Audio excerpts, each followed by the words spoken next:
El déficit comercial es nuestro tema, lo vamos a tratar con Carlos Heller. ¿Cómo le va, Carlos? ¿Qué tal, Víctor Hugo? Buenas noches. Y vamos a empezar, como siempre, con los datos, las estadísticas y los cuadros de Julia Estrada.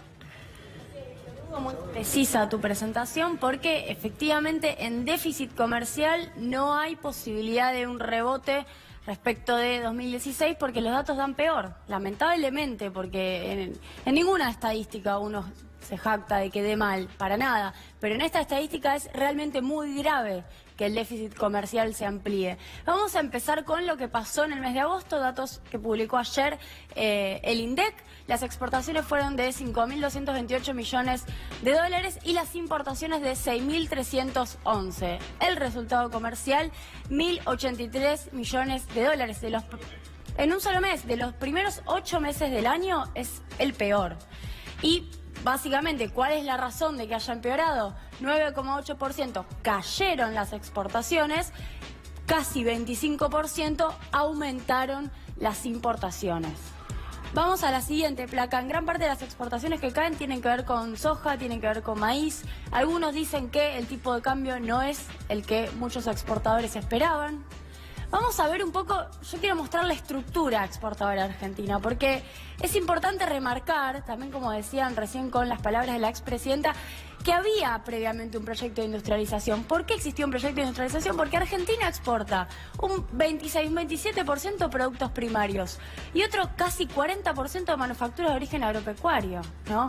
Gran parte, todo esto tiene que ver con el agro, el campo, la primarización económica. Exportamos soja, exportamos trigo, exportamos los aceites que provienen de los cereales y las manufacturas de origen industrial dependen en gran medida del sector automotriz, ¿no? Si tenemos en cuenta el poco trabajo que en términos relativos con la industria da el campo, tenemos una explicación que se refiere también al desempleo. Así es, Víctor Hugo. Y esta estructura económica, así como la tenemos, es realmente muy difícil de modificar. Lleva muchísimos años para ser modificada. Y en este contexto, que te caigan las exportaciones de productos primarios de manufacturas de origen agropecuario, realmente te modifica la balanza comercial. ¿Qué es lo que compra Argentina? Bueno, compra todo lo que no produce. Bienes de capital que son para la industria, algo que está cayendo. Bienes intermedios que también son para la industria, importación que también está cayendo, combustibles y lubricantes, piezas y accesorios, bienes de capital, bienes de consumo, 12,9%. Este dato, que todavía, por suerte, sigue siendo muy bajo, es el que está creciendo. Cada vez exportamos menos y cada vez importamos más bienes de consumo. Por ejemplo, alimentos, ¿no? Y también vehículos automotores, otra rama que se está importando crecientemente de Brasil. Y vamos a la tercera placa, Víctor Hugo, Carlos, que a mi criterio es la más interesante. Y lo que hicimos, retomando el gráfico que habíamos hecho la otra vez, es deflactar los dólares, ¿no? Para no tomar dólares corrientes y para poder hacerlo bien preciso. ¿Por qué? Porque desde 1910... hasta 2017 en realidad también hubo una inflación en dólares. Entonces lo que hicimos fue medir el saldo comercial, en algunos casos positivo, en algunos casos negativo. El cero viene a estar acá, en esta línea. Todo lo que está por arriba significa saldo comercial positivo y lo que está por abajo es el saldo comercial negativo. ¿Qué hicimos? A dólares de 2017, ¿cuáles fueron los peores déficits comerciales? Claramente 2017. Estamos en 4.400 millones de dólares acumulados de déficit solamente los primeros 8 meses. Con esta tendencia podemos superar los 6.000 millones de dólares de déficit comercial y estamos casi parecido al 98, un poco mejor que en el 1994 y similar a 1980. Entre los 4 peores déficits de la historia económica argentina, ¿no? Después lo que vemos son todos los aumentos. Acá habíamos tenido un saldo comercial fenomenal que tuvo que ver también con el aumento de los precios de los commodities. Esto va desde la crisis del 2001 hasta ahora, hasta 2017, y esta brutal caída que vemos acá es el macrismo. Gracias, Julia. ¿Qué me dice Carlos? No, varias cosas. Primero le voy a hacer una corrección a Julia, pero positiva, porque ella dijo, se importa todo lo que no se produce. Ojalá fuera así. En realidad se importan muchas cosas que se producen y que están destruyendo trabajo argentino. El otro día vi, por ejemplo, la importación de frutillas creció el 400%. para decir una cosa. Bueno, se abrió el mercado de cerdos, estamos importando carne vacuna de Brasil, estamos importando zanahorias, es decir, para hablar de... Los textiles. Bueno, los textiles es una cosa terrible, pero en alimentos y bebidas creció casi un 30% la importación. En el país que es el granero del mundo, que el presidente dice que tiene que ser el supermercado del mundo y producir alimentos para exportar al mundo entero. ¿Eso dice? Sí, claro, lo dice permanentemente.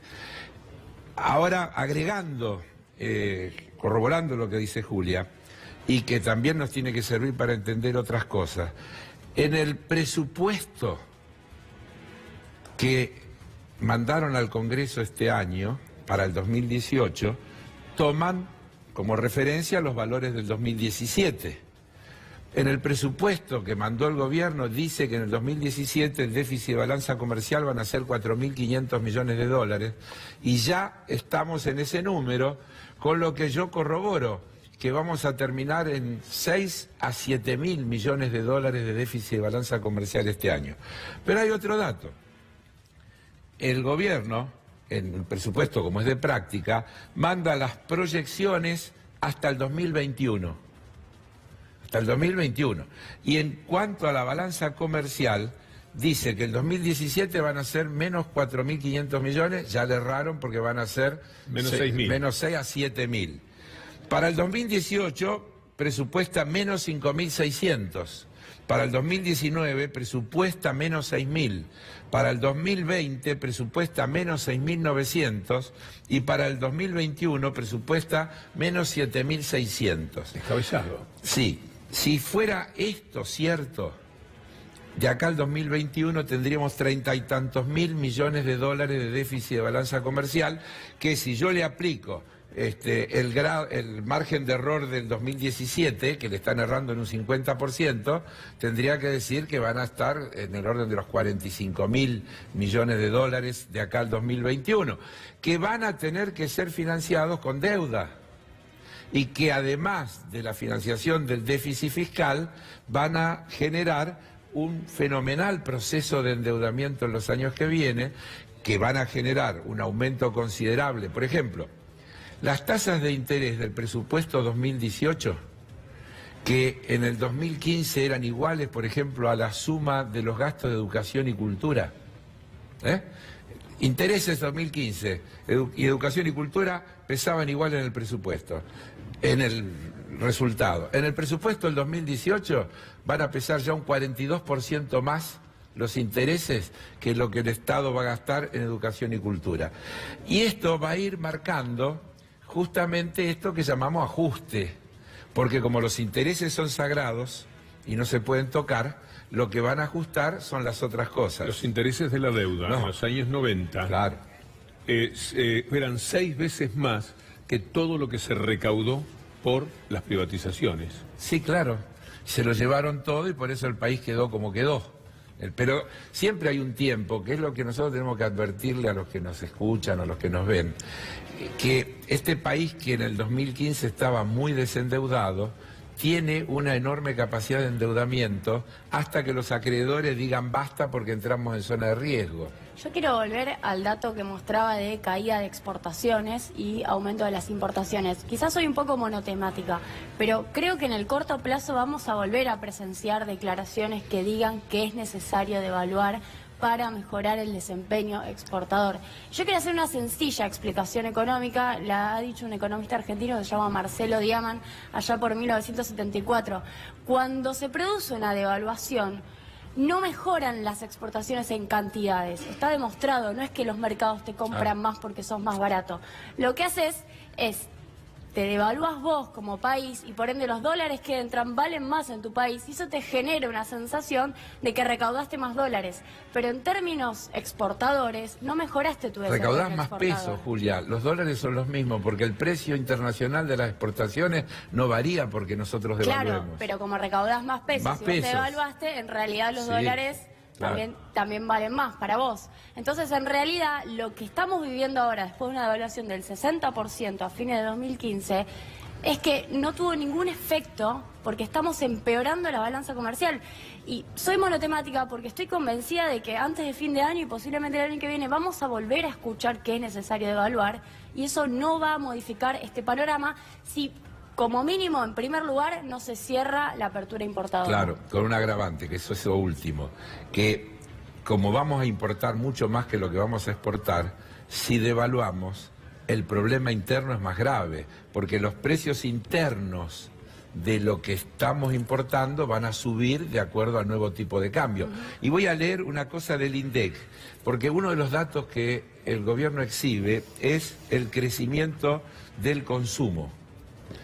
El INDEC dice, la variación del consumo privado se explica por un alza en el consumo de servicios nacionales, los aclara, transporte de pasajeros, internet y telecomunicaciones, y un fuerte crecimiento de los bienes y servicios de consumo importados, automotores, productos farmacéuticos, gastos de turismo en el exterior. Esto lo dice el INDEC, no yo.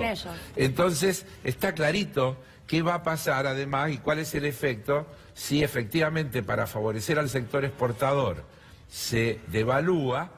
Las consecuencias las van a pagar los consumidores argentinos, que van a pagar todo mucho más caro.